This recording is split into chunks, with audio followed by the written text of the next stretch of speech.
Hey everyone, and welcome to today's Explainer. We're about to completely dismantle a massive myth that's been sold to us for decades. You know the one, the idea that you absolutely need a genius tech idea, a viral app, or some revolutionary invention just to achieve financial freedom. I mean, we all grew up watching movies about world-changing companies born in garages, right?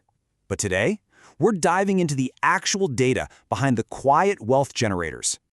Our source material hits us right out of the gate with this incredibly powerful truth. Almost nobody gets rich with the brilliant idea, they get rich with the boring idea that nobody else wanted to do. Just let that sink in for a second. It completely shifts how we need to look at entrepreneurship. It's not about being the absolute smartest person in the room. Actually, it's about being the person willing to do the stuff everyone else just completely ignores. Let's contrast these two approaches for a minute. On one hand, we have the exciting businesses that everyone chases. The viral apps, the super trendy restaurants, those flashy tech startups. Sure, they're sexy, but man, they carry sky-high failure rates. Then, on the other hand, we have the unglamorous, repetitive businesses. We're talking manufacturing plastic screws, commercial cleaning, restocking vending machines. These are the quiet engines that predictably build real, lasting wealth without a single drop of glamour. Okay, let's dive into this. Here is our thematic blueprint for the Explainer. We're going to cover 6 key areas: the brilliant idea myth, discomfort reduces your competition, monetizing invisible real estate, the recurring revenue secret, buy, do not build, and finally, the ultimate choice. We're going to uncover the hidden patterns behind some highly profitable yet utterly boring businesses. Starting right off with Section 1, the brilliant idea myth, and why innovation is totally overrated. You see, chasing the next big software or flashy gadget usually puts you on the most crowded playing field imaginable, competing with literal thousands of geniuses. We need a paradigm shift here. When we say boring, it doesn't mean serious or formal. It just means repeatable and unglamorous.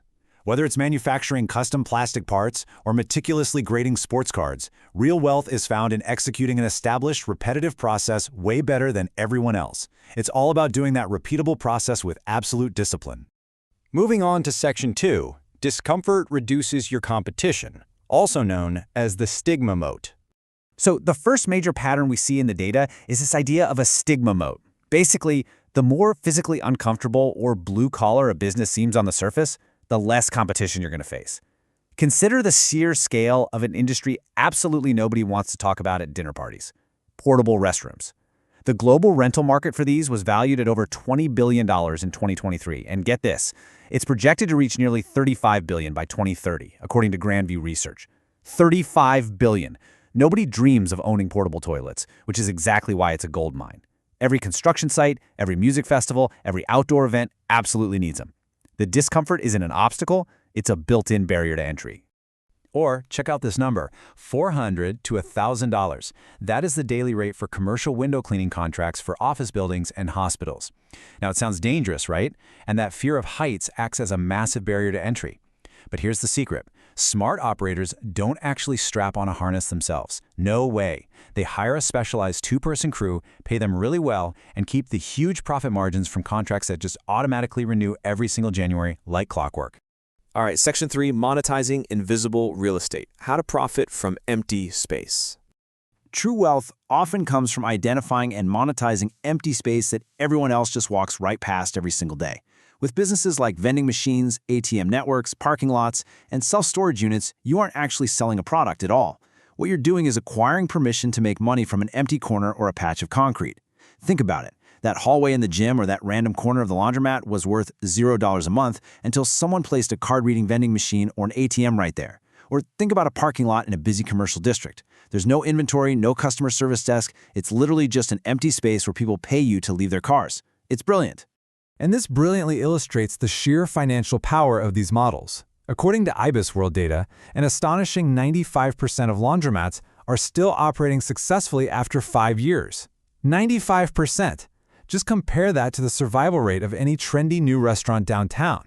Serious investors prefer the undeniable, shocking stability of coin-operated machines washing clothes over the massive, stressful risk of the food industry. Because guess what? People will always need clean clothes, no matter what the economy is doing or what the latest tech trend happens to be. That brings us to Section 4, the recurring revenue secret, literally the holy grail of business.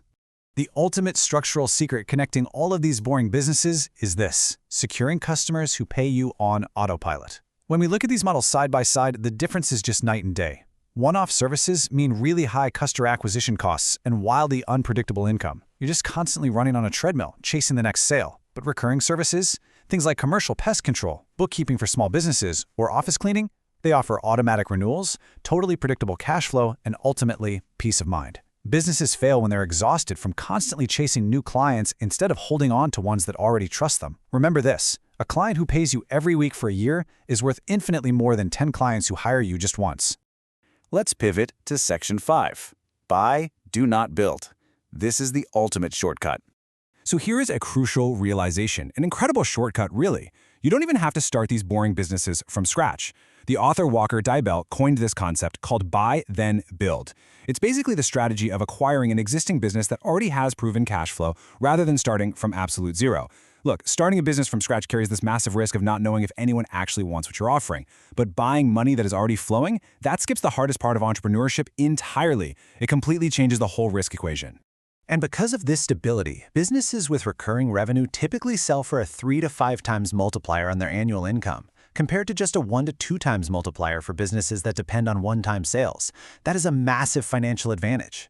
Whether you're buying an established local cleaning service or a proven franchise, you aren't just buying a brand name. You're essentially buying an instruction manual where someone else has already made all the costly mistakes, tested all the processes, and built a loyal customer base for you. And finally, Section 6. The ultimate choice: excitement versus consistency. This choice perfectly summarizes the difference between those who build real wealth and those who just exhaust themselves trying. Let's look at a real-world comparison. On the left, we have Daniel. He's 34. He completely burned through his savings trying to invent a super unique app, and he's competing with thousands of incredibly ambitious people. Today, he's still employed at his day job and still searching for that big break. Now on the right, we have Alex, also 34. But Alex bought a 15-year-old laundromat with proven cash flow, and then he just added a few vending machines to a nearby gym. Now, his money comes in while he sleeps. He achieved financial freedom. Daniel didn't fail from a lack of effort. He worked incredibly hard. He failed because of the crowded playing field he chose to step onto. Alex, on the other hand, chose a playing field that almost nobody else wanted to step on, which basically meant he had it entirely to himself. The financial author Morgan Housel puts it brilliantly. People consistently underestimate the power of simple things that repeat consistently simply because they are too busy chasing excitement. None of the businesses we've looked at today are brilliant or flashy, but you know what they are? They're consistent. So here is a provocative filtering question for you. Going forward, apply this standard to every single business idea you consider. Does it pay you once, or does it pay you every month? Think about it. If you sell a popsicle, you earn once. If you rent the popsicle cart out, you earn every single month. That one simple question filters out the exhausting ideas and leaves you with the quiet engines that actually build long-term wealth. Thanks so much for joining me for this explainer. Now it's time for you to look closely at those unseen opportunities you probably walk past every single day.